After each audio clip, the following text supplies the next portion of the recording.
sa Marcos, sa Mateo 12, binanggit niya si Jonah.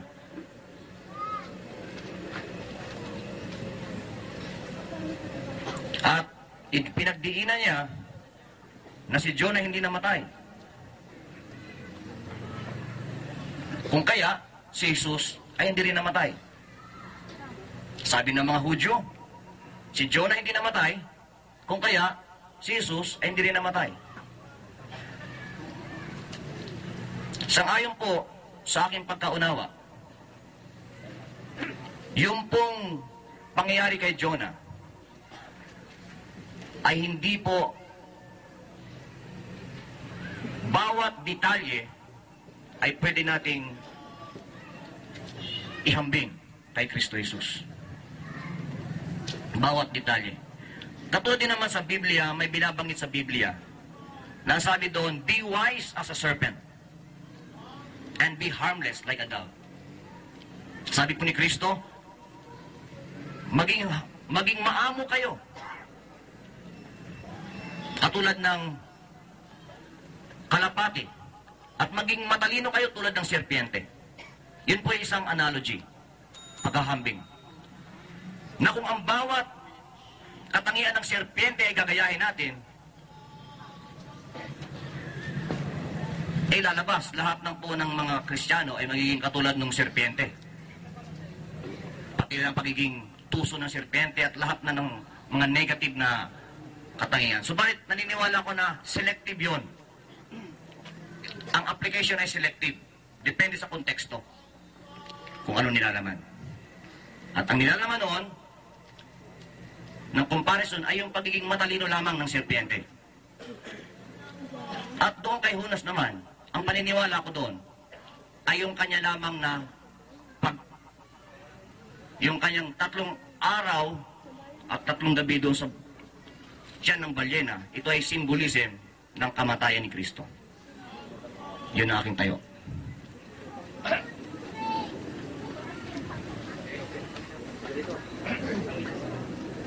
Kung kaya, ang aking paninindigan ay ganito. Hindi lahat ng detalye doon kay Jonah ay ating ihahambing sa pagkamatay at pagkabuhay ni Kristo. Kung hindi, yun lamang katotohanan na siya ay naparoon sa tiyan ng balyena at gayon din naman, si Kristo ay naparoon po sa ilalim ng lupa. Ang bawat detalye, I would say, hindi po natin dapat na bigyan ito ng eksaktong parallel kay Jesus Christ. Thank you. Okay, meron po tayong direct examination, 5 minutes. Si Ustad Barcelona, ito direct exam po si Reverend. 5 minuto ulit na katanungan, baka isa lang naman matanong ko nito Sana masagot naman sana. Unang katanungan po, kagalang-galang na Reverend Armando Duca. Ilang araw po namatay at muling nabuhay si Kristo? 3 araw.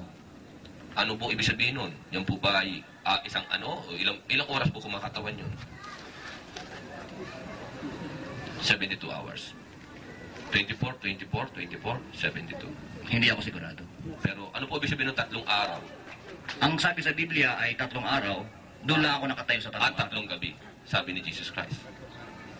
Yun po sinasabi sa Mateo 12. Kasi yung po sabi, huwag nating ipapalarel ng tulad na tulad. Ngayon, kunin natin ngayon. Baka yun yung sinabi niyo po kanina 3 araw at 3 gabi. Basahin po natin. Basa. 12 talatang 40 po yun.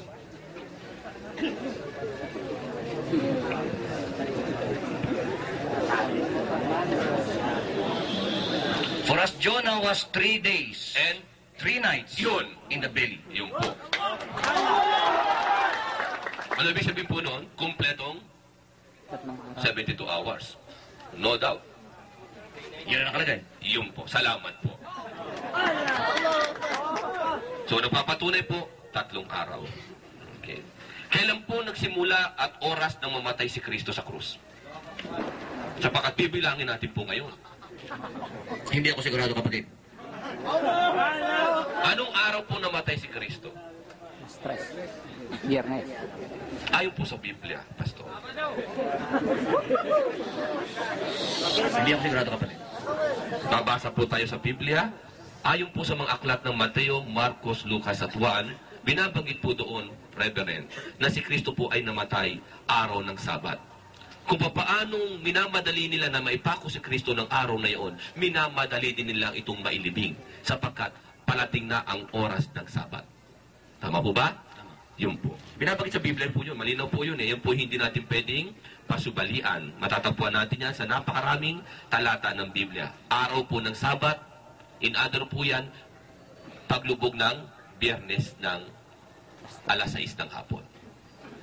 Binabanggit po sa Biblia ng pagkakapako at pagkamatay ni Cruz. So 1:19, talatang 31, basahin po natin para mas maganda na maunawaan niyo po, Reverend, yung sarili niyong Biblia. Ganito po pagkakasabi sa 1:19, talatang 31, 19, John 19, verse 31.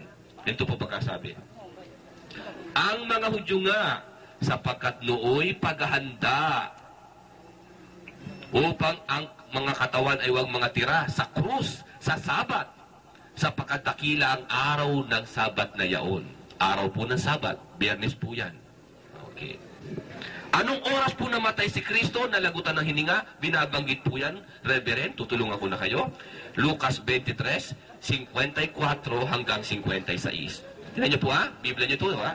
Antay magkano? Lucas 23, talatang 54 hanggang 56. Babasa po tayo para mas madali nating maunawaan. 54 na po tayo magsimula. At ang araw ng paghahanda at nalalapit na ang Sabat, at ang mga babae na nasisama sa kanya mula sa Galilea ay nagsisunod at tiningnan ang libingan at kung paano ang pagkalagay ng kanyang bangkay, at sila'y nagsiuwi at naghahanda ng mga pabango at mga inkwento. At ng araw ng Sabat, sila'y nangagpahinga ayon sa utos. Sa talatang 44 po, bumabaling tayo sa Lucas 23. Talatang 44, ito po ang oras ng pagkalagot ng hininga ni Kristo. Sa talatang 44, at nang may oras na ika-6, tinutukoy po dyan, alas 12 ng tanghali. At nagdilim sa ibabaw ng buong lupa hanggang sa oras na ika-9, alas 3 po ng hapon yun. Nalagutan ng hininga si Kristo. At nagdilim ang araw, nahapak ang gitna ang tabi ng templo. Tama po ba, Reverend? Alas 3 po ng hapon. Nalagutan ng hininga si Kristo. Araw po ng Biyernes yan. Alas 3 ng hapon. Kung kwentahin natin ngayon, tatanungin ko naman po kayo ngayon, Reverend. Anong araw naman po na buhay si Kristo? Binasa niyo po kanina yan. Bumabase lang po ko sa sinabi niyo kanina sa Mateo 27. Sina Maria Magdalena at ang kanyang mga kasama. Binasa niyo po kanina. Kababasa niyo lang kanina. Araw po ng... Tulungan ko na rin kayo, Reverend. Okay? Araw po ng linggo yon. Napakarami pong talata yun. Yung napakarami po nun. Ano pong araw, Reverend? Kayo po yung mga katanungan ko lamang. 27, early in the morning. Early in the morning ng... Anong araw? Nakalagay po sa Biblia nyo? Sunday. Sunday. Kwentahin po natin. Kailan po matatapos ang isang araw? Nagsimula po ng alas 3 ng Biyernes. Matatapos po ang isang araw at isang gabi. Anong araw po yon? Sabado ng alas 3 po ng hapon. Tama po ba? Isang araw na yon, Reverend.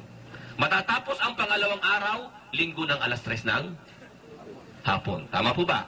Ang pangatlong araw po na tamang dapat na ikabuhay ni Kristo, alas 3 ng hapon ng araw ng Lunes. Ayon po sa binasa nyo kanina, madaling araw ng linggo, buhay na si Kristo. Wala na sa libingan. Nakausap pa ni Maria Magdalena, ayon sa 1 Lucas, nag-anyong hardinero. Paano pong nangyari ngayon yung 3 araw at 3 gabing sinasabi niya?